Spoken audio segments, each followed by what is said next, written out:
The National Eagle Center in Wabasha, Minnesota stands next to the river, from which across it you can see a plethora of bald eagles swooping or perched like a gaggle of bats in a family reunion. They look so happy.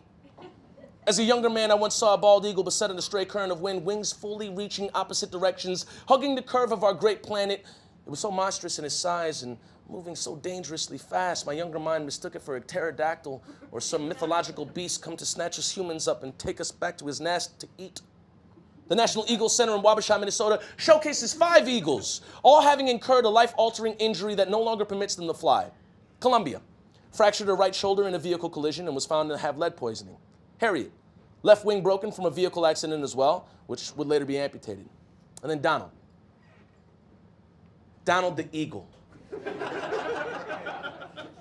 He was found as a fledgling in Florida, hatched in 2006 with a tumor over his left eye. Surgically cutting the tumor from his face, Donald was left without sight in his left eye. So they worry his depth perception or lack thereof would surely be his demise. For if Donald were to use the wings he was born with and fly, he might die in a crash landing.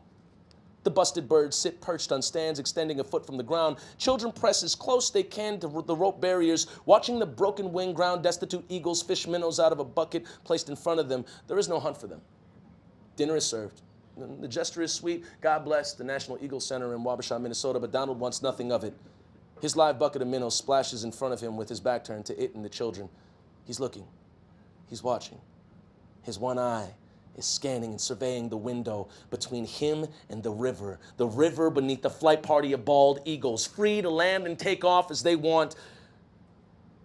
It's clear at this moment that Donald would rather risk his life to do the one thing he was born to do, fly, than to sit in a well-furnished prison with a view. He knows he is the only living organism in this building that still has working wings, and he still has a painting. Until his head swivels back to the audience. And he's looking at me. With his one eye, he's peering deep into my shallow and curious soul. Hey, he says, are you talking to me? I say. Yeah, he says. If they would just take this simple leather strap off my right foot, I'd show them and their armchair environmentalist agenda I can do this. You look out that damn window and you see a river and trees on the other side of it, but have you seen the wind? Have you seen the leaves flicker and flutter like the wings of a butterfly while still slave to their branch? Have you witnessed ancient families of towering trees acquiesce and sway for acres? Have you seen the dirt lift from the ground and dance? You humans are funny. You're always going somewhere. You're always studying something, but you're never enjoying it. You make me sick. Tell me, man, have you seen the wind and every living plant and animal wanting only to be swept up in its glory, to fly? Everything, every cell, every fiber of this planet wants to fly, wants to be free. And the best your country's fiscal taxes can muster is a foot-tall pipe to perch upon with the view of what could be through a window. Toussaint, you gotta get me out of here, man. I belong out there, not in here. Please. I take a moment because, shit, I didn't expect to have this conversation today. Donald, I look him in the eye. I can't. Brother, I can't, and I'm so sorry about that. It's clear that the eagles inside the building envy him for his still able wings. And it's clear that the eagles outside of the building, still able to laugh at gravity, envy Donald for his balls. Because they risk nothing in flying, but he would risk it all.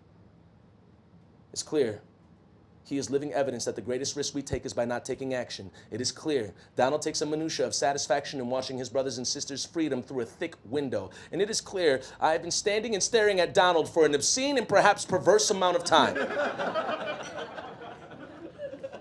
A staff member accosted me during my over-fascinated hypnosis with the bird. She leans in. You know, we take him outside sometimes, on leashes, to get some fresh air. And Donald, when the wind kicks up, he'll spread his wings out and kick off the ground and fly a little. I look up to her. Fucking A right he would. I'm surprised he hasn't snapped that leash and burst through that damn window by now.